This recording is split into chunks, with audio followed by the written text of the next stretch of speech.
In the dim light of my small bedroom, the shadows seemed to dance on the walls, forming shapes that were both familiar and unnerving. I sat up, rubbing my eyes, convinced I had heard something outside. It was probably just the wind, I reassured myself. I lived alone in a small house on the outskirts of town, surrounded by dense woods that often played tricks with the sounds of nature. For weeks, I had been feeling uneasy. It started with small things, noticing footprints near my house that weren't mine, a feeling of being watched whenever I stepped outside, and strange noises in the night.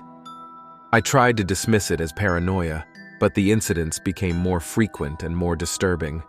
One evening, about a month ago, I came home to find a picture on my doorstep. It was a photo of me, taken from a distance, without my knowledge. The image was grainy, but I could clearly see myself walking down the street. My heart raced as I looked around, half expecting someone to jump out from the bushes, but there was no one. The next incident was even more alarming. I woke up one night to the sound of whispering outside my window. I lay frozen in bed, listening intently. The whispers were unintelligible, but they were close, too close. When I finally mustered the courage to look out the window, there was nothing but the dark, empty night. I reported these incidents to the police, but without any solid evidence, they couldn't do much. They advised me to install security cameras, which I did. However, the cameras didn't capture anything unusual. It was as if my stalker knew exactly how to evade them. Then, 2 weeks ago, the situation escalated. I received an envelope in the mail with no return address. Inside, there was a letter written in a shaky, almost frantic hand. It said, "I'm always watching you. You cannot escape me." Chills ran down my spine. The thought that someone was obsessively watching me and knew where I lived was terrifying. I started to change my routines, hoping to throw off my stalker. I varied the times I left for work and took different routes each day. I avoided going out at night and kept all my doors and windows locked. Despite these precautions, I felt increasingly trapped and paranoid. Then, 3 days ago, the most chilling incident occurred. I was awoken in the middle of the night by the sound of someone trying to open my front door. I grabbed a baseball bat and tiptoed to the living room. The door handle was turning slowly, as if someone was trying to be quiet. My heart pounded in my chest. I shouted, "I've called the police! Leave now!" The door handle stopped moving. After a tense moment, I heard footsteps retreating. The next morning, I found a note pinned to my door. It read, "You can't hide from me." I realized then that this was not going to stop. This person, whoever they were, was determined to terrorize me. I decided to take matters into my own hands. I set up additional cameras and motion sensors around my property. I also started carrying a small flashlight and a pepper spray whenever I left the house. I was determined to catch this stalker and end this nightmare. Last night, my efforts finally paid off. I was alerted by a motion sensor in my backyard. I quickly checked the camera feed on my phone and saw a figure lurking near the edge of the woods. I called the police and quietly went outside, keeping a safe distance. The figure seemed to sense my presence and started to move away. I followed at a distance, keeping the police on the line. The police arrived within minutes and apprehended the figure. It was a man I had never seen before, with a crazed look in his eyes. He was mumbling something about having to watch over me. The police later informed me that the man had a history of stalking and had fixated on me for reasons unknown. He had been living in a makeshift shelter in the woods near my house, obsessively observing my every move. Now, as I sit in my room, the shadows on the walls no longer seem menacing. The terror that had gripped my life for months has finally lifted. However, the experience has left a deep impact on me. I've learned that sometimes the most frightening horrors are those that invade our ordinary lives, unseen and unexpected.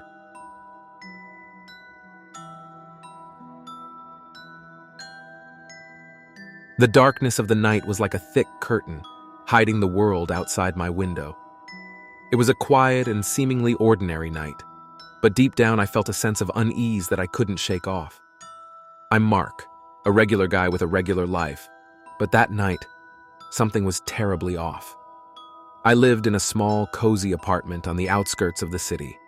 It was a peaceful neighborhood, mostly families and elderly people. I never had any reason to feel unsafe until that night. It started with a feeling, a prickling sensation on the back of my neck. I felt like I was being watched.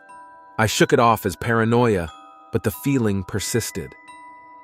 I got up from my couch and peered out of my window.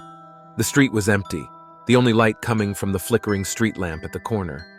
I decided to get some fresh air, thinking it might clear my head. As I stepped outside, the cool night breeze hit my face. It was refreshing, but my relief was short-lived. I heard a sound, like footsteps, soft and deliberate. I spun around, but there was no one there. Feeling slightly unnerved, I began walking, trying to ignore the sensation of being followed. The footsteps seemed to follow me, always a few paces behind. I quickened my pace, my heart pounding in my chest. I reached a more populated area, and the feeling subsided. It's all in my head, I thought, trying to convince myself. But as I made my way back to my apartment, the sensation returned. This time, I was sure it wasn't my imagination. I arrived home and locked the door behind me. My apartment felt like a safe haven, but the sense of security didn't last long. I heard a tap on the window. My heart skipped a beat. I mustered the courage to look, but there was nothing there. I tried to sleep but couldn't. Every little sound made me jump. I felt trapped in a nightmare. Hours passed, and as dawn approached, I finally drifted into an uneasy sleep. The next few days were a blur of paranoia and fear. I felt like I was being watched, no matter where I went. I saw shadows move, heard whispers in the silence. I knew it wasn't just my imagination. Someone, or something, was stalking me. I contacted the police, but without solid evidence, there was little they could do. I installed security cameras, hoping to catch a glimpse of my stalker. Nights turned into days, and the feeling of being watched never left me. Then, one night, the unimaginable happened. I woke up to the sound of my door creaking open. I lay there, frozen in fear, as I heard footsteps approaching my bedroom. I reached for my phone, but it wasn't there. I remembered leaving it in the living room. The footsteps stopped at my bedroom door. I could feel the presence of someone, or something, just outside. I wanted to scream, but no sound came out. Then, as suddenly as it started, the presence disappeared. The door closed, and I was alone again. The next morning, I checked my security footage. What I saw chilled me to the bone. There was a figure, a shadowy, indistinct shape, standing outside my door for hours, just watching. When I emerged from my room, there was no sign of forced entry, no evidence of anyone being there. But the footage didn't lie. I wasn't imagining it. I couldn't stay in that apartment any longer. I moved, changed my routines, but the feeling of being watched never left me. It was like a shadow, always lurking, always there. I never found out who or what was stalking me, and maybe I never will. This experience has changed me. I'm more cautious, always looking over my shoulder. The world doesn't feel as safe as it used to. I learned that fear can come from the most unexpected places, and sometimes the scariest stories are the ones that happen in real life.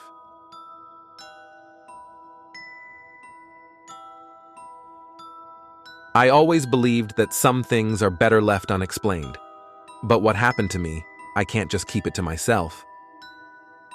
It all started on a quiet autumn evening in our sleepy town. My name's Alex, and I was just a regular guy, with a regular job, living in a regular apartment. But that night, everything changed.